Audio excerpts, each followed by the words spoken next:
Ya, untuk penderita darah tinggi atau hipertensi ataupun penderita dengan tekanan darah rendah itu merupakan dua kondisi yang berbeda. Nah, bila penderita tersebut mempunyai tekanan darah rendah, yang dikatakan normal itu mempunyai tekanan darah di antara 90/60 sampai dengan 130/80. Nah, bila di bawah 90/60, maka harus memeriksakan diri dulu ke dokter untuk melakukan aktivitas berpuasanya. Jika ternyata memang dia betul-betul tensinya rendah atau bahkan nadinya juga lemah, ya mungkin hal tersebut tidak bisa berpuasa. Karena dia kemungkinan salah satu penyebabnya adalah karena kurang cairan. Nah, namun bila seseorang mempunyai darah tinggi atau disebut hipertensi, kalau mau berpuasa itu harus terkontrol tentunya, dan juga sebetulnya tidak ada penghambat yang signifikan untuk dia tidak berpuasa. Jadi kalaupun seseorang tersebut memang mempunyai darah sedang tinggi, misalkan di atas 150, tapi dia mau berpuasa, itu masih dibolehkan, hanya ingat harus tetap terkontrol atau diawasi oleh dokter yang merawatnya. Dan juga pasien dalam keadaan stabil atau tidak ada keluhan apapun. Nah, jangan lupa obatnya tetap harus dikonsumsi. Mungkin nanti saat berbuka atau saat mau tidur nanti, begitu.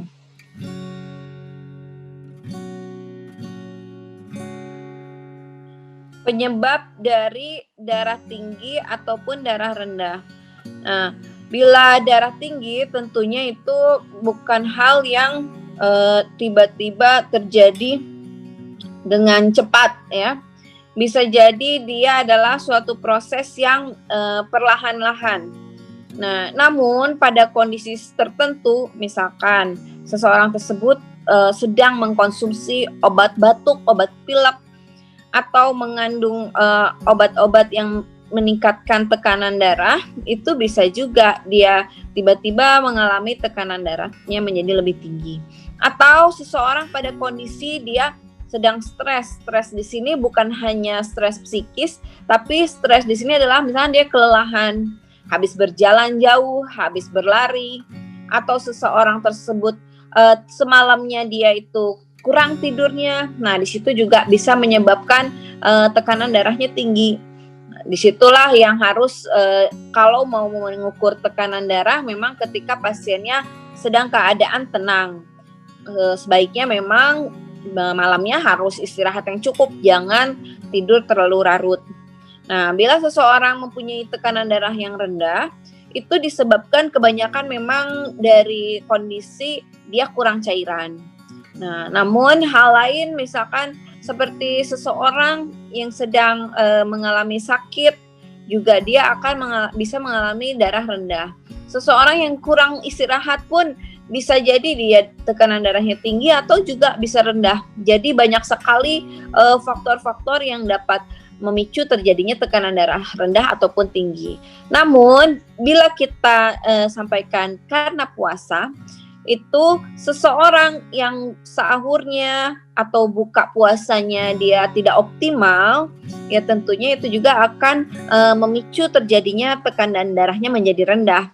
Namun seseorang yang memang dia terpenuhi dengan tepat ketika sahur dan berbukanya, insya Allah itu kebanyakan tidak mempengaruhi kepada tekanan darahnya. Malahan kebanyakan pasien kami saat berpuasa, dia berpuasa dengan cara tepat, maka dia lebih terkontrol baik tekanan darah maupun gula darahnya.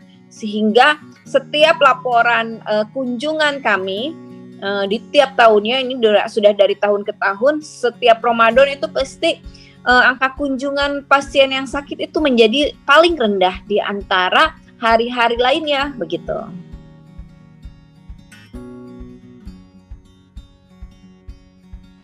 Kalau seseorang terkena darah rendah, gejala yang biasanya akan dirasakan itu pertama, kebanyakan dia akan merasa pusing.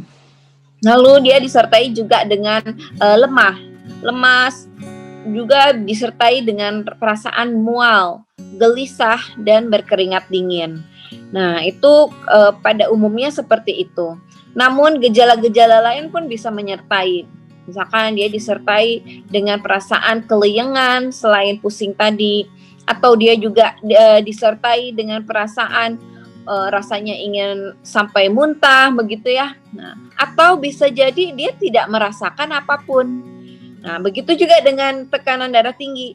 Tekanan darah tinggi dia biasanya akan mengalami keluhan pusing, juga terasa berat di tengkuk, di bahu. Namun ada banyak bahkan beberapa orang yang ternyata mempunyai tekanan darah tinggi tapi dia tidak mengalami keluhan apapun. Nah, itu biasanya gejala-gejala yang dirasakan oleh seseorang yang mempunyai tekanan darah rendah maupun tekanan darah tinggi. Namun pada efeknya yang terjadi ketika seseorang mempunyai tekanan darah maupun tekanan darah rendah maupun tekanan darah tinggi, itu efek yang paling akan berbahaya itu terhadap jantungnya. Jadi seseorang yang mempunyai tekanan darah rendah itu jangan tenang dulu, karena dia itu juga akan beresiko terkena pada pembengkakan misalkan pada jantungnya begitu ya.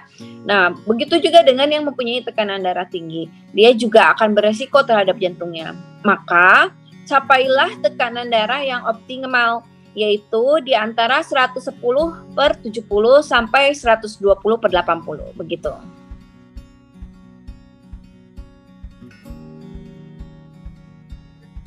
Ya, untuk makanan tentunya bila seseorang sudah terkena tekanan darah tinggi, dia harus menghindari makanan yang mengandung lemak jahat terlalu tinggi, ya. Misalkan itu seperti kulit ayam, lalu juga mentega atau lemak-lemak dari hewani. Nah, itu yang tentunya harus dihindari. Namun dikatakan harus dihindari di sini adalah bukan sama sekali dia tidak boleh. Kalau seseorang mempunyai riwayat tekanan darah tinggi tapi dia terkontrol dan juga stabil kondisi tekanan darahnya, maka seseorang tersebut masih boleh mengkonsumsi tadi misalnya pengen kulit ayam hanya pada kadar tertentu dan pada kondisi tertentu.